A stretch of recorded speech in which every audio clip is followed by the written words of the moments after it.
the Reading Buddy program for United Way. It's Jennifer Thompson, the retired and senior volunteer coordinator for United Way. Good morning. Good morning. Thanks for coming on the air with me this morning. Thank you for having me. Reading Buddy program, an important thing to give back to the kids of the community. Tell me about this thing. Absolutely. Well, let's see. We're entering our 5th year. And last year we had 109 reading buddies that served 500 students.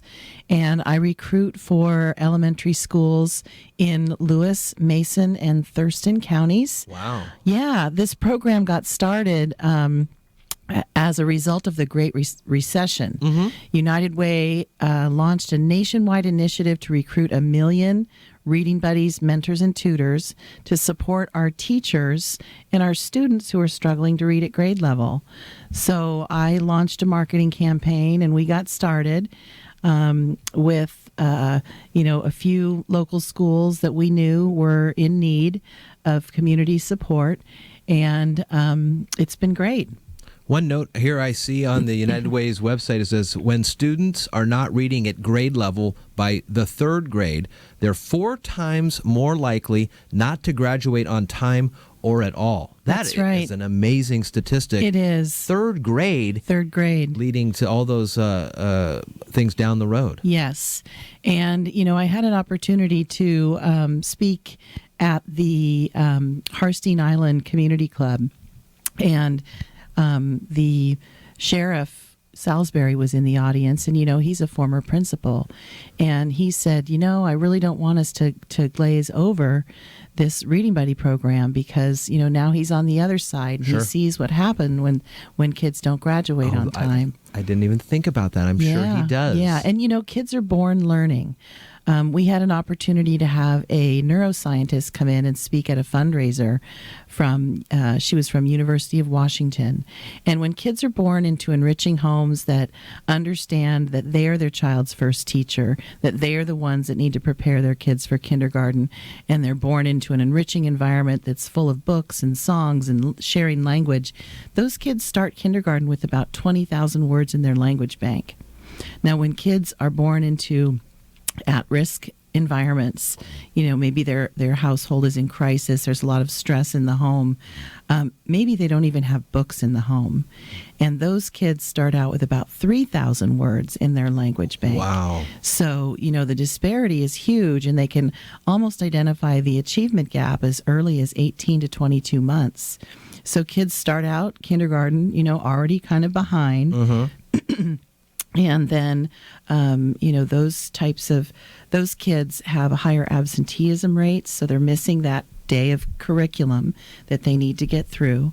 And so the Reading Buddies come in as an extra layer and support where kids will have their core reading time in their classroom, and then Reading Buddies can provide an extra layer, extra practice. And last year, our Reading Buddies were able to give an average of 6 hours and 15 minutes extra of reading practice with students that are struggling to read at grade level. Wow. And we had a former superintendent in North Mason, David Peterson. I think he went on to a job in Idaho.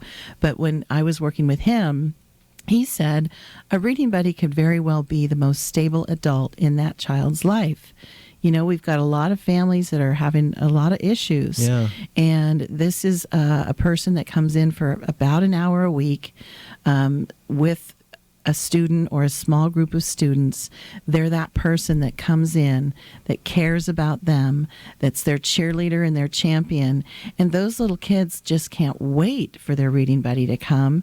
And because they care, the student will strive to succeed. We had 96% of the kids in the program last year had improvement rates.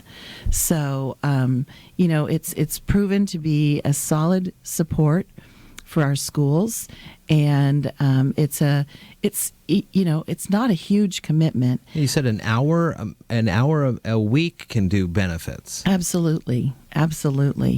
And the reading buddy comes in and shares an interest in reading, because if you can't read, you can't do math problems. Right. You can't you can't do a lot. So this is what our goal is with the program, and the program is growing. And I run the Retired and Senior Volunteer Program, and that is if someone wants to go and work at Saints Pantry in the food bank, they can do that. Or if they want to do Meals on Wheels through the Mason County Seniors, they can do that.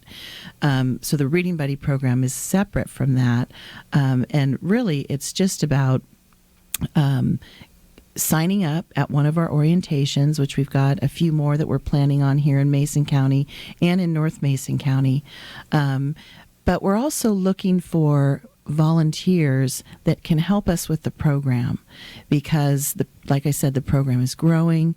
And so we're looking for what we're calling a local leader.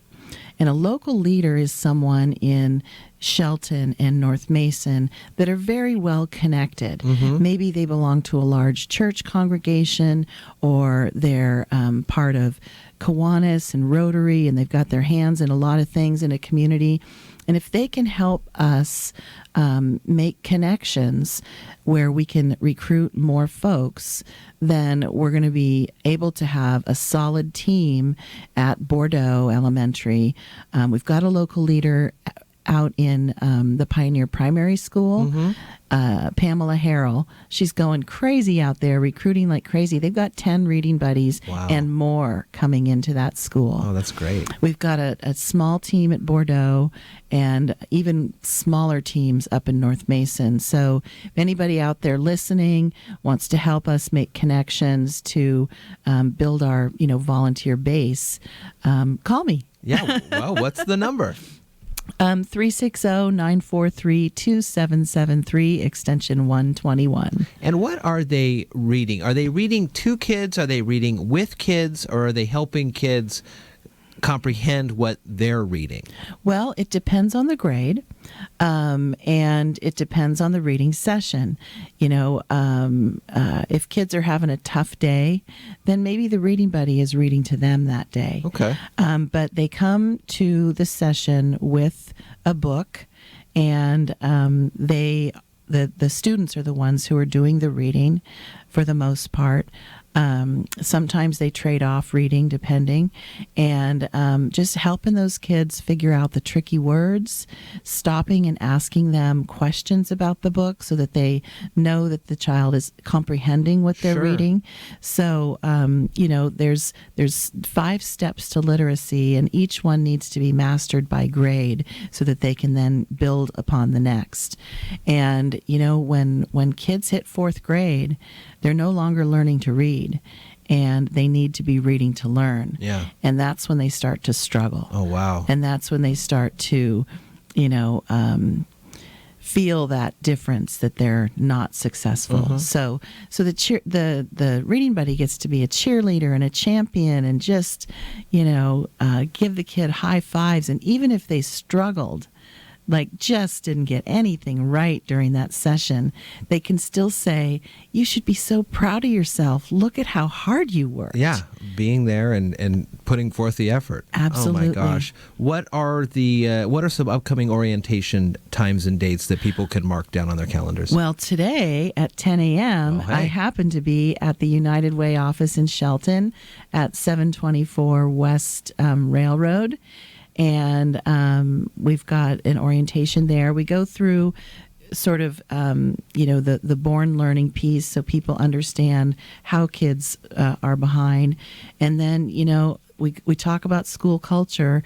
I use this little book. Your listeners can't see it, but I learned to read in My Little Red Storybook in 1966. And I use this because it's so simple. And school culture has changed a lot.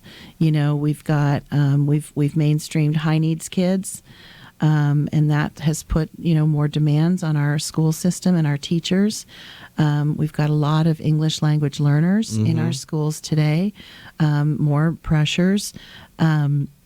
We have a lot of broken families. Yeah. I can remember when I was in elementary school, we had 5 families I could count on one hand that were single-parent homes. And we've got families that are struggling. Yeah. And, so some of those kids might have some behavioral issues if they're feeling like they're not successful with reading. And so we've even seen behavior changes in kids when they have that reading buddy that shows up. Someone there Yeah. that just gives that extra little bit of attention. Exactly. Show them that there is someone there that cares about them. Exactly. Kids love attention. Yeah. So it's just, being that role model.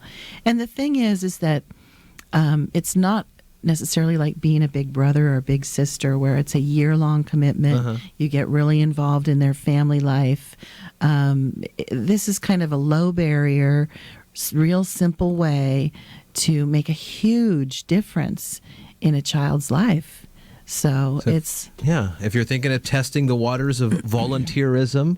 With just a little bit of an hour a week can really help these kids' lives. Jennifer Thompson from United Way, 10 o'clock at the United Way here in Shelton, 724 West Railroad. Stop by, get more information there, or you can find more on the United Way's websites, unitedwaymasonco.org, and there are links to the Thurston and Lewis County websites as well. That's right. Thanks for coming on and talking to me about this. Thanks, Jeff.